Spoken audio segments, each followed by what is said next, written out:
I'm ashamed to admit that I saw Biodome in the movie theater. I saw Biodome while my parents went and saw Mr. Holland's Opus. At the time, Biodome seemed like the better option. What is wrong with your parents, man? They missed out on a classic. Some would say I did, but, you know, hey, that's your prerogative, I suppose. Let's go ahead and jump into this week's little tidbits of news for the week. And the first thing, just real quick, and this one comes via Triv. She sent this to me. Something I'm very happy about, and I'll get you guys' thoughts real quick, is that LDR, Love, Death, and Robots, or as we have retitled it, Sex, Death, and Robots, is officially getting a Season 4. Now, me, myself, well, I loved Season 1 and Season 2. Season 3, I liked. I didn't love it as much as Season 1 and 2, but I did still really enjoy it, so I'm really looking forward to this. How about you guys? What are you guys looking forward to, or are you guys looking forward to this? Is this something you're interested in? As a latecomer to Sex, Drugs, and Robots. Ooh, I like that even better. Sorry. I was really taken with this series. I love the fact that big film producers give smaller creators a chance to do something really cool and outside the box. So I'm super stoked, even though Season 3 wasn't quite the season that 1 and 2 were. It still has a lot of unique concepts, and I look forward to see what wild, free creativity can do. So, how about you, Nick? What's your relationship with Love, Death, and Robots? Or Sex, Drugs, and Robots, that's good too. Sex, Drugs, and Robots. I know it's a show on Netflix. I know Jacobs has watched it, and Triv has watched it. Yeah, how about that Sex, Drug, and Robots? It seems like a good show. I can tell you all about Harley Quinn if you want. See, this show is slowly becoming the show where I out Nick for the shit that he hasn't seen. Hey, when it comes to TV shows, you are right on point with that one, sir. Yeah, but, and he watches a whole lot more TV shows than I do, but everything I bring up on this show, he's like, I don't know what the fuck you're talking about. But Love, I can't even get the right. Love, Death, and Robots. Season 4 is coming, so if you're a fan of that, get ready. There's more. I don't think it said when it's coming or anything. I know those shows typically take a long time. Did it say, Triv, of any idea of when it's coming? No, it was just kind of an announcement. At least from what I saw, and it was a news story as of 3 hours previous, so it was still fairly new. But yeah, they didn't really say as to when. I would guess probably early 2023, but yeah, I don't know off the top of my head. Probably a good year, at least a year away, but those things take a long time to make, so it might even be longer than that, because I think they had longer stretches between seasons. The only thing I hope from this is that we get a longer season, like with Season 2. I think Season 2 was the long season, so I hope we get a longer season with more short, because each season I think gets less and less, or something like that. I don't know, but this last season was the shortest one of all. Okay, from there, this is kind of a non-story. It's more of a funny thing.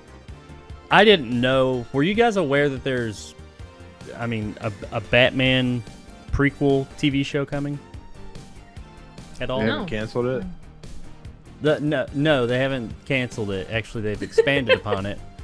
At least the name. Wait, is it the one that was on like some weird network and then came over to HBO? No, well, I don't know. It's not the cop one with Jim Gordon. This is an all new show. No, I think I know what you're talking about. But anyways, I'm sorry. Go ahead. Yeah, this is an all new show. It's an all new prequel show. I'm assuming it's coming to HBO Max or something like that. It has not been canceled, which Warner Discovery has been on its ninja hacking spree lately. But this one has not been canceled. It was already announced as Pennyworth, which, if you don't know, is the last name of Alfred, Batman, or Bruce Wayne's butler, and his father figure, kind of. But they are making a Pennyworth prequel show that was just titled. This is already a show, right? Oh, is it? Is it? It's the third season. Continue. Yeah, it's the third season. It has it was on like a weird network, and I can't remember what it was, but I got switched over to HBO Max. Oh, okay. Well, either way, I was under the impression this was a new show. Apparently, it's a few seasons in. We'll get more into that in a second, but it has been retitled. It's either been retitled or it has a new title. Now, it has an amazing title. It is now called Pennyworth: The Origin of Batman's Butler. Damn. Wow. What the fuck? What kind of name is it? That's like a Lifetime movie title. Like, it's the most literal, in-your-face title ever. That is a terrible fucking title. I'm just throwing that out there. But Nick, you were saying that this is already a thing? Yeah, it's. I was trying to look it up. It premiered on Penrose. No, it's Penrose. Warner Horizon Television. I'm trying to figure out where it premiered at. But yeah, there's already 2 seasons, about 10 episodes each, and it's it was on Epix. That's what it was before it got moved to HBO. Oh, that's Max, why nobody knows about it. Exactly. It's it stars Jack Bannon as Pennyworth. It's supposed to be pretty good from what I hear. So, well, that ranks right up there with Birds of Prey: The Emancipation of the Fabulous Harley Quinn. well, at least that had like this, like, kind of ironic funniness to the title. This is just fucking this. I think because I feel this is a serious show, right, Nick? yeah, it's like a action drama. Okay, so But the origin of Batman's Butler. Fuck. Yeah, that's like saying, let's talk about I don't know, Batman and Robin, the origin of the nipples. It's just like, why? I'd watch that. I'm sure that's already a Would thing you? on certain websites. Well, if you're interested in Pennyworth, R2D2, the legend of his dick. I don't know. It's just so stupid. Legend of Dick's always good. But if you're interested in Batman and his Butler's origin, and I guess it's already a thing, but it's been retitled to the absolutely fantastic title. Who? They didn't, test that one. They didn't crowd test that one at all. But moving on to our next little blurb, Denzel Washington. We all know Denzel. You know Denzel. He, star of many things, but Training Day. That's what we're going to talk about real quick. We're taking it back. Denzel Washington says, and I'm not going through the whole entire thing because actually the article is more about Antoine Fuqua, who is and we'll talk more about him in a little bit too, is the director of the film. And I don't think he was the writer. I think maybe he had some writing credit, but he wasn't the actual writer of it. But he directed Training Day, Denzel Washington, and Denzel Washington was just speaking about stuff, and that topic came up, and he said that Training Day wasn't written for a black guy. Not a bold statement, I don't think, but Training Day was immensely popular. He won an Academy Award for it, and lots of people. It's kind of overall acclaim. Everybody says it's a really good movie, really good characters and everything. I looked at these comments maybe a little bit differently than everybody else. And not the whole black guy side of things, but just it wasn't written for this. And me, myself, when I saw this, I was like, that proves my point. I've always been saying is that don't write a character for, don't make a black this, a female that, a whatever that, or a white that, just write good fucking characters. And it doesn't matter who plays them, because apparently this character, it never really in the script specified their ethnicity. It just said he was like a Hawaiian shirt wearing pot-bellied cop guy. So it wasn't like specific to any race or anybody. I mean, I guess it said it was a guy, but so I think that's really cool. This is just a little thing I took away. That's what I took away from it. And I think that's one of the things we've been running into, not we, I'm not in Hollywood, but Hollywood's been running into issues with, is that they're so concerned about writing characters for specific races and creeds and people, instead of just writing good characters with good stories and then filling it with whatever people they feel the need to. So, I mean, which I take that back to Alien, the original Alien. Ripley, one of the strongest female characters in history, or cinematic history. She was originally that character was originally a man, and it got reworked for Sigourney Weaver. And they didn't have to change much, apparently, is what they said. Write good characters, and you'll have good movies. Don't stop writing. Stop trying to just shoehorn things in. That's all. That's what I took away from it. What are you guys' thoughts on this? Am I crazy? What was that? No, you're correct.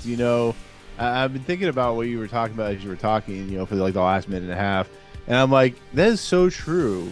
The reason for that is if back in the 90s, if they did that properly, and they did do that, we got films like Airheads and Biodome and The Jury or Jury Duty and what was it, Son-in-Law. So you know what? Just right for the person. Just right for the thing. You'll get movies like more Biodome. Pauly Shore movies is what he's saying. People. Oh God, exactly. Are we sure? In the army now. Yeah.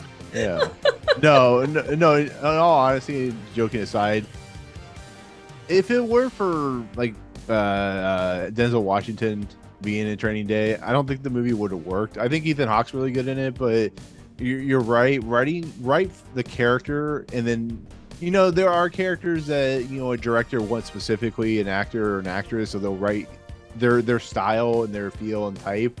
Like a lot of directors, like will write towards like a Denzel Washington or Tom Cruise.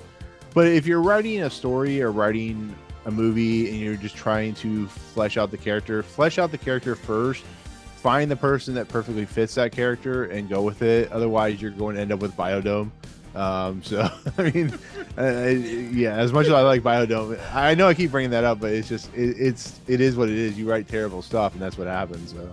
I'm ashamed to admit that I saw Biodome in the movie theater. Biodome's awesome. It's one of those stupid ass movies. But my point being, like, write the character, then figure out, unless you're specifically aiming towards a specific person, write the character to make the character work, and then figure out your actor later on. Absolutely. But I saw Biodome while my parents went and saw Mr. Holland's Opus. At the time, Biodome seemed like the better option. What is wrong with your parents, man? They missed out on a classic. Some would say I did, but hey, that's your prerogative, I suppose. Hey, Biodome was topical back in the day. In terms of this, I can see it from both sides, and I guess agreed with you though as far as there have been some great roles that have been picked up by things that weren't initially planned, like even Night of the Living Dead, like the main role, and I can't remember the guy's name, but the gent that played the main male lead was originally planned just as a white guy, and black guy came in, did the role, he kicked ass, he is one of the most memorable pieces of that. He made the movie what it was, other than Barbara screaming her head off or whatever. But I do think that it's that balance of it's a good in concept to write for character, but then you get studios involved and they're like, well, our demographics tell us that our audiences are young men of a certain age, and that was what prevailed for a long time. Like when Sex and the City came out, they're like, oh my god, women like going to the movies. It should not be a foregone conclusion. So I can see in balance with everything else that there is a need on both sides. You do the right for the role, right for it well, but the bias that you have to balance with that too is a thing as well. So well, sure. I mean, some roles I understand. I'm just saying, it goes both ways. Yeah, and some roles I think it makes sense. Some specific roles, it's like, yeah, you have a specific type of person. I mean, you're not gonna write Mississippi Burning with just all white people. It just doesn't work that way, or something like that. I mean, some movies. There would have been a time when they would have just gone blackface. Oh, we're not going there. But I mean, some movies. Kidding. that is a part of the story. But I'm more interested in the movies there. It's not a part of the story. It's right. Not who the character is. Just write good characters and don't worry about what color or sex they are. Or that's. I think there's more of that than not, and we have seen that a lot here. I mean, we did a while back, and then it went away, and now, and I'm not saying, it should all be white people, or it should all be this people, or all should be men or women. I know. Just saying, get the right actors for the right role, and stop. I mean, the Superman thing. I know I've already spoken on this, but I go back to that, how now they're saying they want to change up Superman, but the whole reason they're wanting to change, I don't know if they are now with the whole Warner Brothers thing, but for a while there, the whole reason they wanted to change Superman was to change his race, and that's it. And I'm like, I don't care if you change Superman's race. They've even done it in the comics at one point. That shouldn't be the reason that you're making a movie is I want to make, is black Superman. I don't want to just I don't care if Superman is black or white, the actor who's playing him. I just want the best actor in the role.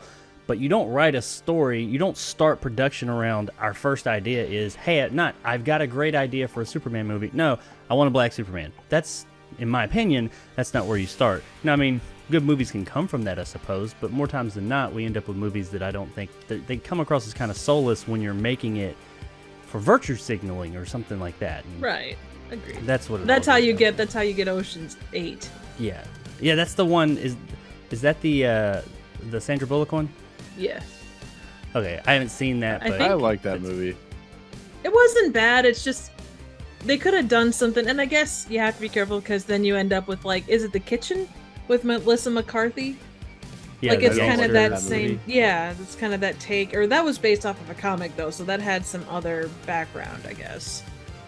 Well, yeah, I get where you're coming from. I mean, like, I don't know if Ocean's 8 was good or not, but I mean, that's the vibe I got from it, from its marketing at least, is Yeah. that hey, It felt that way. it's the female this or that. Just make it the movie. Don't make it the female version, the male version, or whatever version. Just make it. If you got a good movie, you got a good movie. Okay, from just to touch on something from last week, we did a story about a trailer reaction, a sudden trailer reaction for a animated movie coming up called Mortal Kombat Legends Snowblind. And we did not know what the release date was because it wasn't out yet, but now it is. It's coming out on digital on October 9th and physical, like HD DVD, Blu-ray and 4K Blu-ray on October 11th. So those of you that are interested in MK Legends Snowblind and wondering what was coming out, there you go. Beginning of October. Get ready. I know that Nick's not really interested in it. Triv, I doubt you're very interested in that either. You know, like I find Mortal Kombat interesting. It's not something I know a lot about, but yeah, if it like you say, if it's a good movie, then it's definitely worth a look. So hopefully it'll be good. Well, in all honesty, if it's anything like the previous two, it's pretty much just for fans. It's the fans. If you're not a fan of the... I'm not saying you can't watch it, but I mean, if those two movies, I looked at it and I'm like, I'm a fan, so I enjoy this for what it is, but I recognize fully that if you're not a fan, you're not probably going to be into this thing. But hey, you know, it has its place. We'll see how it is. Now, talking about segueing back into Anton Fuqua, but not Training Day, Ethan Hawke, who is also in Training Day, who has been a longtime collaborator with Fuqua. Apparently, he was in The Magnificent Seven. Came out in 2016, I believe it was. And good movie, actually. Denzel Washington was in that too. He was the main, right? Yeah, it was him. Like Chris Pratt was in it, if I remember right. Yeah. So a lot of the Training Day squad coming back to make Magnificent Seven. I remember it being a pretty solid movie, but apparently there is a director's cut. The original cut of the movie was 5 fucking hours long, and Damn. Ethan Hawke wants Anton Fuqua to release the 5-hour cut of the Magnificent Seven. Hashtag release the 5-hour cut.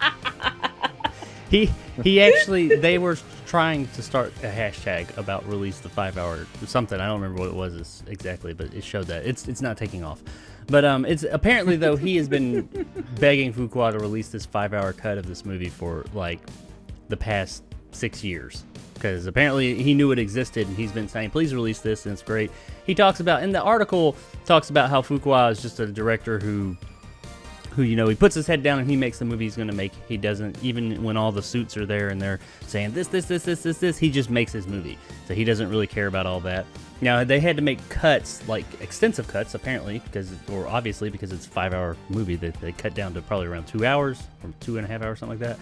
And to get it down to PG-13, it was, I guess it was not PG-13 or set for PG-13 originally. It was rated R. And 5 hours. What? I mean, I look at this and I'm like, a 5-hour fucking movie, Hollywood movie? Hell, who would do that? Well, they did that a year ago with Justice League. So, I mean, it's not unprecedented, I guess, but I don't know if it may be a great cut. And they did do something similar with The Hateful Eight. I didn't watch it, but they kind of segmented it up into like a mini series where they took Quentin Tarantino's original version. I think it was on Netflix. And yeah, I don't know how long it was, but it was a lot longer than the original, apparently. And I think that did well. So, I mean, there's a precedent there for it. Do you guys really think we need a 5-hour cut of The Magnificent Seven? It could be interesting. It's one of those things where, how big is the audience for it? Are they going to make their whatever product or whatever marketing costs they put into it, if they put any in?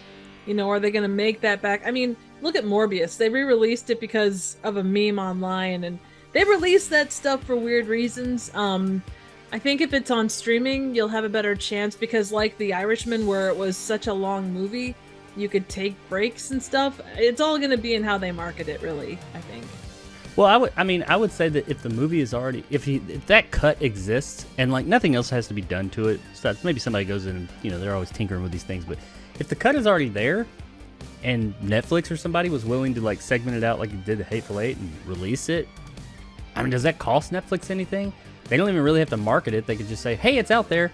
True. For those of you that want to watch it, it's just more content on their platform. I wouldn't see why not. I mean, why not? I don't think that there's a huge audience that it just doesn't seem like there's a huge audience for the 5-hour cut of the Magnificent Seven. But I mean, if it's awesome and it's already done, fuck it. If I was Netflix, I'd reach out and be like, hey, we'll do it if you want to. Apparently, Fuqua is not interested in doing it, but Ethan Hawke is. What do you think, Nick? No.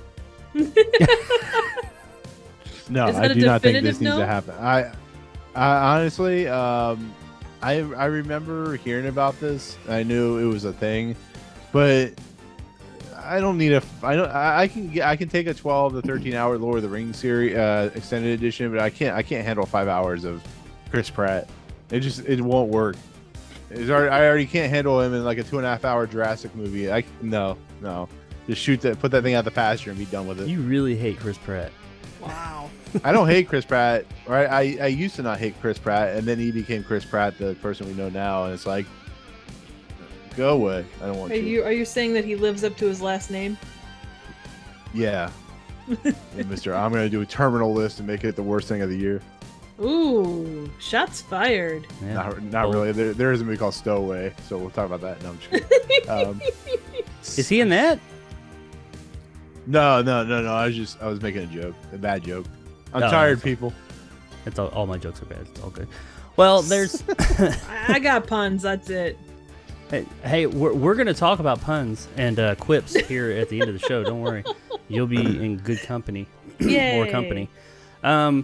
So yeah, the 5-hour cut of Magnificent Seven. Apparently, it's out there. If it's something that you'd be interested in, I don't know. Go start a fucking hashtag or something, and maybe they'll make it happen. Ethan Hawke's on your side. All right, to the last little bit here for our quick bits of the day. I saw this, well, the beginnings of this story, what story there is, last week or on Wednesday. Aubrey Plaza apparently put out, she's in a new movie coming, and they showed a picture of her. I think it was a promotional picture. I honestly have not seen the picture. I was in a hurry. But apparently just how she's framed and all that, and she's wearing a purse, but I guess it's going under her arm or something like that. It looks like she's wearing holsters for a gun, and she's got a tank top on, and she's got like this stoic look, and apparently people started saying, holy shit, she looks like Lara Croft. And apparently she looked a lot like Lara Croft, so much so that Edgar Wright, the director, not the director of that movie, but the actual director, Edgar Wright, said, holy crap, Aubrey Plaza's Tomb Raider. I didn't know that. And he actually thought it was her. And that got people talking, and she was asked about it this week or the other day, and she said, you know what? Yeah, I'm open to playing the original badass, referring to Lara Croft. But as we all know, Lara Croft, well, Tomb Raider film rights are still up in the air. We don't know who, if someone has them, they haven't announced it yet. But there's a bidding war going on for those right now. But she said, she spoke at length about how, yeah, she'd be down to play Lara Croft. What do you guys think about Aubrey Plaza as Lara Croft? Okay, well, first of all, the movie you're talking about is Emily the Criminal, which is actually really good. So just want to give you a heads up on that one. No, I love Aubrey Plaza. I think she works in a particular, she has, as they say in Taken, she has a particular set of skills when it comes to an actress. And her being Lara Croft, as much as I would like to see a sexy Aubrey Plaza in short shorts and gun holsters, that's just not what she does. That's not who she is. Now, she could be like Alicia Vikander and surprise me as, you know, a badass, you know, from what, you know, as much as I hated the Tomb Raider movie, as much as we've seen, but I want to see Edgar Wright direct Tomb Raider. Now you think about it, either the Daniels or Edgar Wright. A24, we're waiting for you to buy Tomb Raider, for the love of God, right? Buy it so the Daniels can write. We talked about this before. All right, I got it. We're updating our fan cat or our fan Lara Croft movie. A24 is producing it, or the studio. They'll probably need more money, so they need somebody like Universal to come in and like code make it. But we're gonna get the Daniels and Edgar Wright come together right now in a threesome directing. That's a totally different. Who would movie, write but Quentin Tarantino write the script? That'd be amazing.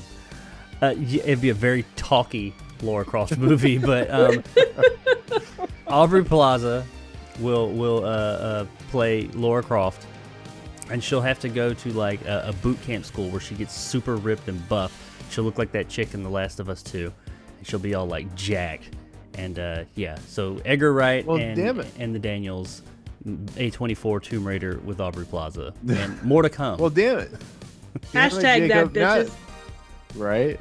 Damn it, Jacob. Now that Aubrey Plaza's Lara Croft, now we have to have Chris Pratt as the main like husband character or bad guy. You son of a bitch. This is going to be a Parks and Rec. Is Leslie from What's Her Face going to be the main bad guy in this? Son of a bitch. Oh, and the guy, Nick Offerman, movies. he needs to be like, I don't know, the butler or something. Oh, good lord.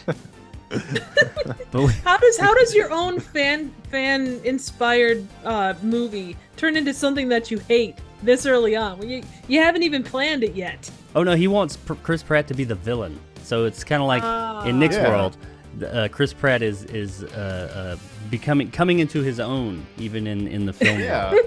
He is now He's a coming villain. to his name. Yeah. What was once lovers, now separated into villainous territory. Oh. Yeah, I think Son of a bitch. we've got a Hashtag new Tomb Chris Raider Pratt, / bad guy. Parks and Rec revival or reunion. It'll be huge. It's gonna be huge. You know, whoever, call me. Somebody call me. I don't care. Just call me. Nobody calls me. God, that's great.